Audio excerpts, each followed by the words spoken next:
Fala galera do Joia, aqui é o Diógenes da GB de Presidente Prudente em mais um episódio da Rádio Geográfica. Esse é o nosso 14º episódio.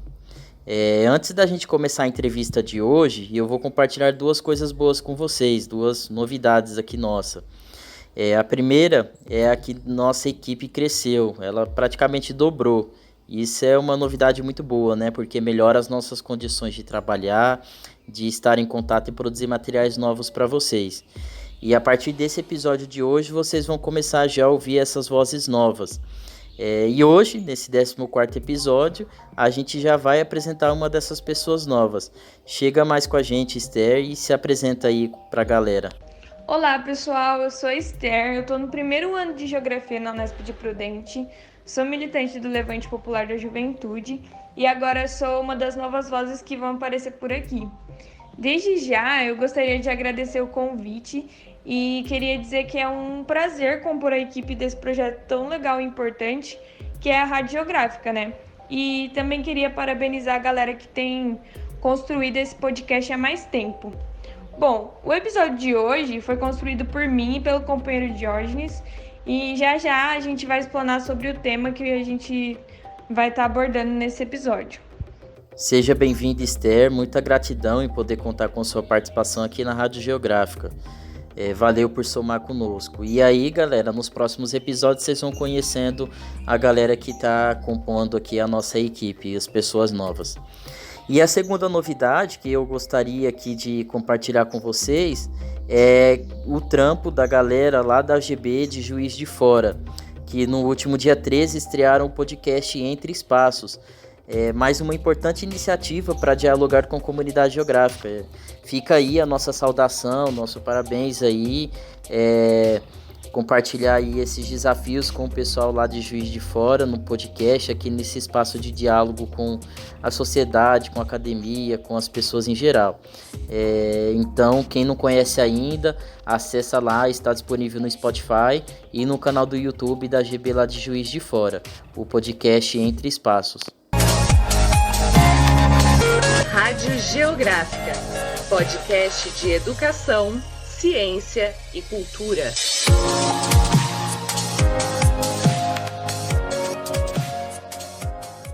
Então, no episódio de hoje, nós conversaremos um pouco com a geografia urbana. Bom, a gente sabe que o direito à moradia e à cidade é muito importante, né? Mas também sabemos que isso é negado a inúmeras pessoas no nosso país. E por isso a gente viu a urgência de tratar sobre esse assunto nesse momento tão crítico que nós estamos vivendo. E para construir esse debate junto com a gente, nós chamamos a companheira Érica, militante do Movimento dos Trabalhadores Sem Teto, MTST, e o companheiro Galvão, militante da Central de Movimentos Populares, a CMP.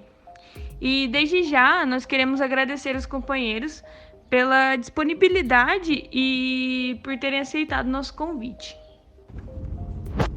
Olá, Diógenes. Olá a todas e todos que estão nos ouvindo. Meu nome é Érica Fontana. Eu sou militante do MTST, Movimento dos Trabalhadores Sem Teto, e da coordenação estadual do MTST aqui em São Paulo e da coordenação do coletivo de mulheres do MTST. Francisco Galvão, eu sou militante da CMP, Central de Movimentos Populares, e da qual faço parte da direção estadual São Paulo, e milito mais na região de Campinas, onde sou também da coordenação da CMP regional Campinas. Para começar um pouco com o nosso diálogo, eu queria que você me falasse um pouco sobre como o movimento que você participa está articulado, né, para lutar pelo direito à moradia e pelo direito à cidade, e qual é a importância desse movimento para as pessoas que ainda não possuem o direito à moradia ou à cidade. Certo, então vamos lá. O MTST, há 23 anos, organiza trabalhadoras e trabalhadores das periferias dos grandes centros urbanos em todo o Brasil, né? A gente está em 11 estados, mobilizando esses trabalhadores para ocuparem grandes terrenos ociosos nessas cidades, para fazer a denúncia sobre esse tipo de propriedade e para lutarem pela moradia. Nas ocupações, a gente organiza, né, uma ocupação com as suas famílias, por núcleos, por grupos. Cada núcleo, cada grupo elege seus coordenadores, né, tem suas reuniões para eleger. Cada grupo tem sua cozinha coletiva, seu banheiro coletivo. E aí, a partir daí, a gente faz uma série de reuniões diárias com os coordenadores e assembleias diárias para ir tirando as determinações daquela ocupação coletivamente. É interessante que a gente vivencia na ocupação um tipo de sociedade, de organização diferente das que a gente está habituado, né? Onde é valorizado as definições coletivas, o esforço coletivo, a construção coletiva. Eu acho que isso é uma experiência muito interessante vivenciada nas ocupações. E é justamente através dessa vivência diferente de relação entre as pessoas, mas também através das formações políticas que a gente faz, das atividades que a gente faz, rodas de conversa, rodas sobre gênero, LGBT, sobre negritude, sobre os mais diversos direitos, as atividades de cultura, de lazer, enfim, são esse conjunto de ações. E, sobretudo, a luta, né? A luta nas ruas, pelo direito à moradia e os demais direitos, que faz com que a gente comece a mobilizar a consciência dessas trabalhadoras e trabalhadores. Através desse conjunto de ações, as pessoas que inicialmente procuraram um movimento, uma ocupação pela demanda legítima da sua moradia, entendem que a luta é mais, que a luta vai além e que é uma luta por outra sociedade, é uma luta pelo direito de todos, a moradia e os demais direitos, por outra forma de se relacionar na sociedade, enfim. E é assim que a gente se organiza e organiza a nossa luta. Além das ocupações, a gente também se articula politicamente com um campo progressista, organiza e fazemos parte da Frente Povo Sem Medo, que é uma frente de lutas, de movimento sindical, estudantil, de mulheres, e que se coloca e se posiciona diante da conjuntura, fazendo as lutas necessárias em defesa dos mais diversos direitos. A CMP é uma articulação de diversos movimentos e tem atuação variada, não só na luta pela moradia, mas na luta pela moradia a gente sempre atuou na questão da construção de políticas públicas para moradia, nos movimentos também na organização de ocupações de moradia. E no último período, além disso, a gente está empenhado na resistência democrática e de direitos humanos diante do retrocesso que a gente vem passando, no sentido da organização da campanha nacional Despejo Zero. Essa campanha está sendo organizada internacionalmente e nacionalmente também. Aqui no Brasil, a CMP é uma das principais organizadoras que reúne movimentos do campo e da cidade, intelectuais, advogados populares, entidades de direitos humanos, no sentido de a gente tentar barrar a ofensiva do governo Bolsonaro, que vem atacando as ocupações do campo da cidade, no sentido de garantir a propriedade privada, de garantir, de favorecer a especulação imobiliária, colocando tudo isso acima dos direitos humanos. Porque moradia para a gente é um direito, moradia para a gente não é mercadoria, é um direito humano fundamental no qual nós lutamos. A gente sabe que o desemprego e a desigualdade social são resultados diretos do desenvolvimento do capitalismo, né? E que esses são elementos que contribuem para o não acesso à moradia. E aí eu queria saber como que a gente pode dialogar com esse tema e que elementos a gente pode colocar nessa conversa para entender a situação das pessoas sem teto.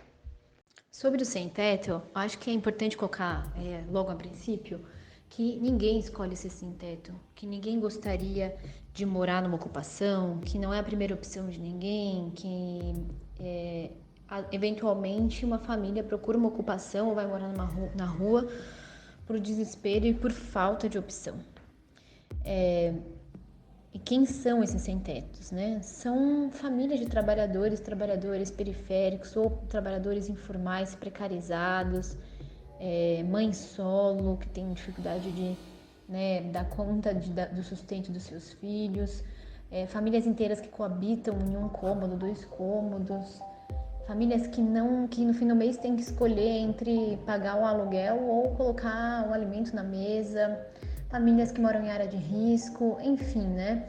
São pessoas batalhadoras que estão desesperadas e eventualmente recorrem à ocupação como uma última opção. E sobre essa questão de, então, que elementos a gente tem aí na conjuntura que faz com que existam cada vez mais sem-tetos, eu acho que você colocou 2 elementos que são realmente centrais, que é o desemprego e a desigualdade. A desigualdade, a gente costuma fazer uma analogia, né? Como numa corrida, algumas pessoas partem lá do fim a 1 quilômetro da chegada e algumas pessoas partem a 2 metros da chegada. Quer dizer, a desigualdade, ela se retroalimenta, né? As pessoas,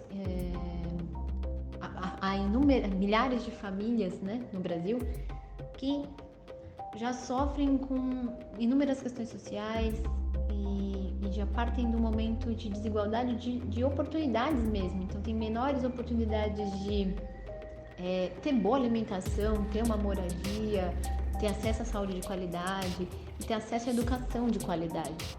Obviamente, isso vai gerar também uma desigualdade no acesso ao trabalho, sobretudo um trabalho de qualidade, que não seja precarizado, com bons salários, com garantias, com vínculos empregatícios, né? E aí, sem salário, sem um trabalho formal, com carteira registrada, com seguridade, esse ciclo só se repete, né? Então, desigualdade gera desigualdade.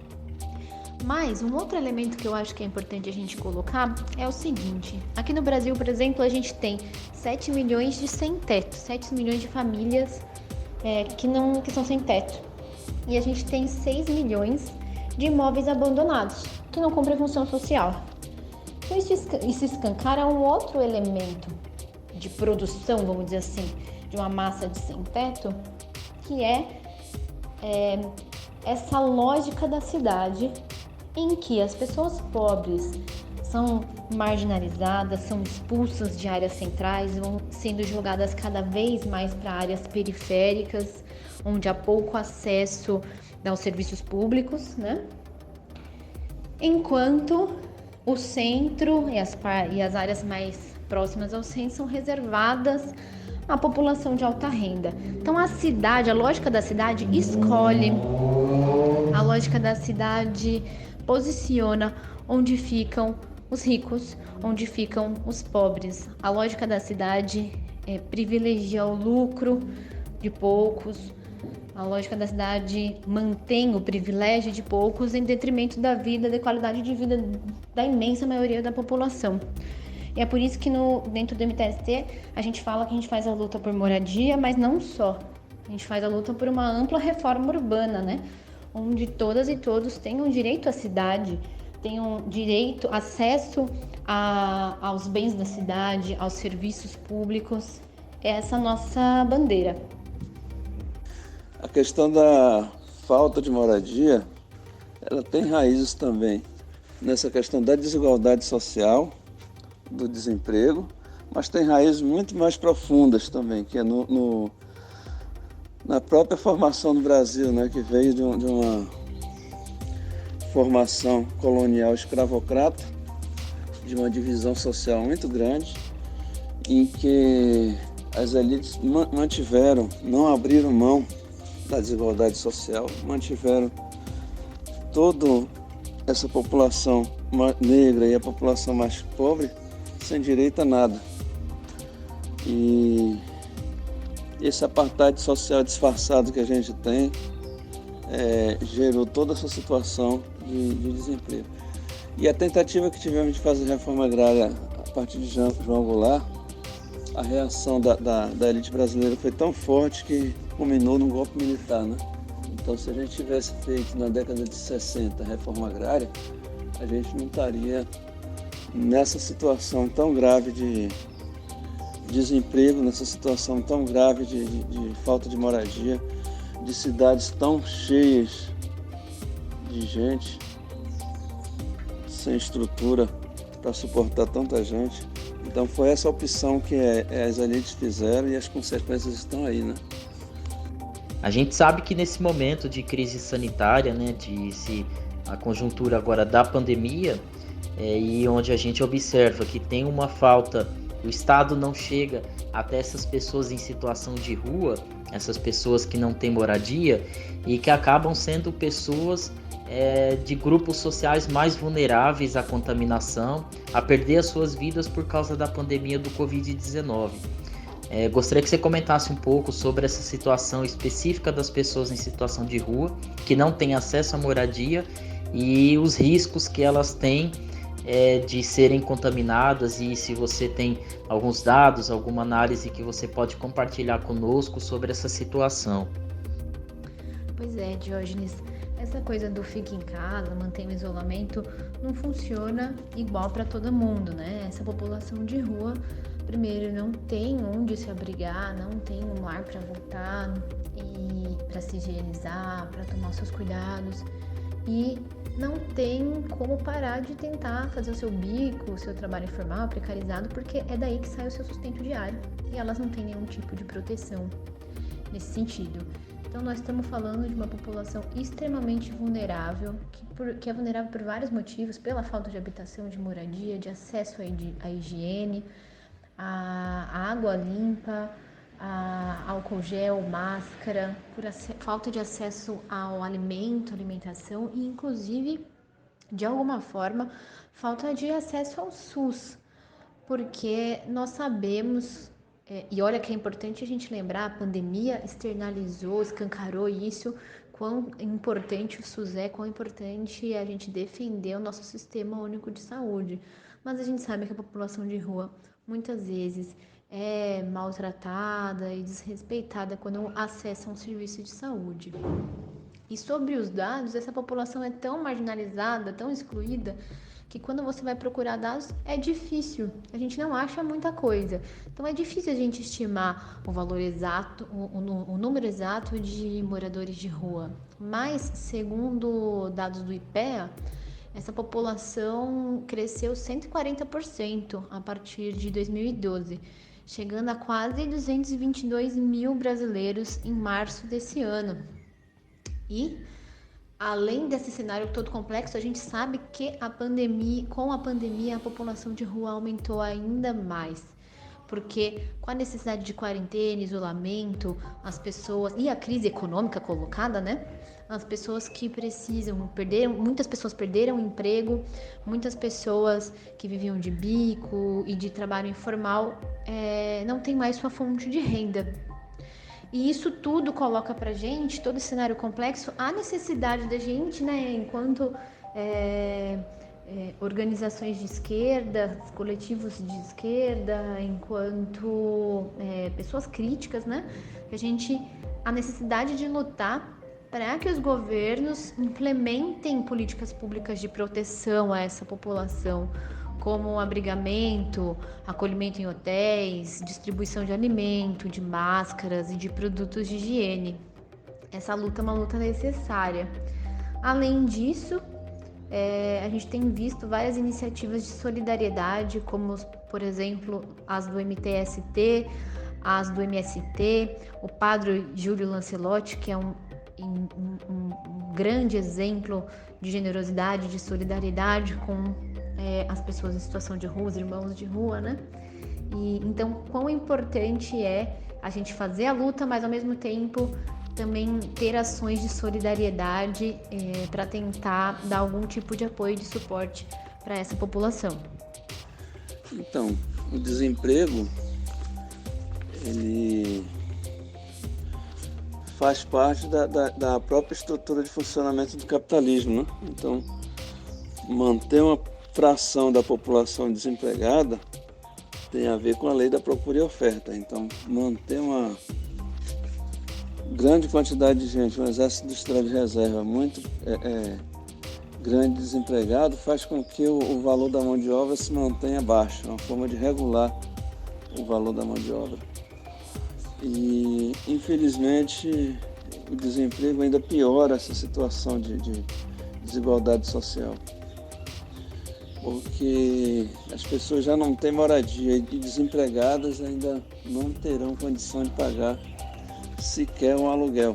Isso aí aumenta a população de rua, aumenta a violência, aumenta o desespero, aumenta os problemas de saúde das pessoas. E isso para nós é muito grave, essa situação, principalmente agora diante de uma pandemia, né? A quantidade de moradores de rua. A gente vinha observando que está aumentando a cada dia, com a crise econômica que a gente se encontra, e agora com essa crise que se agravou agora com a pandemia, né? A gente percebe que tem aumentado bastante e os governos, infelizmente, fazem de conta que não está acontecendo nada, né? Então não existe nenhuma política pública clara, nenhuma ação concreta para resolver a situação dos moradores de rua, que esses que estão sofrendo mais, que infelizmente a pandemia, o pessoal está com um discurso falso, mentiroso, dizendo que é democrática, que atinge todo mundo, até atinge, mas os mais pobres, os que não têm casa, eles são os mais atingidos, infelizmente. Bom, galera, esse então foi o episódio nosso de hoje da Rádio Geográfica.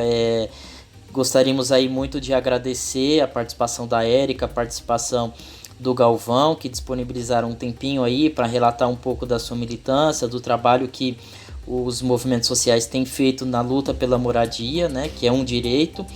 E a gente espera contar com a colaboração de vocês, interagindo nas nossas redes sociais, sugerindo temas também para a gente poder gravar mais episódios.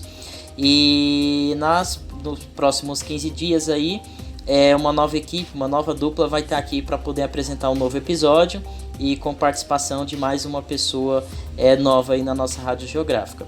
Beleza? Um abraço a todas e a todos e até a próxima. Obrigada por acompanhar a Rádio Geográfica. Siga nossas redes sociais.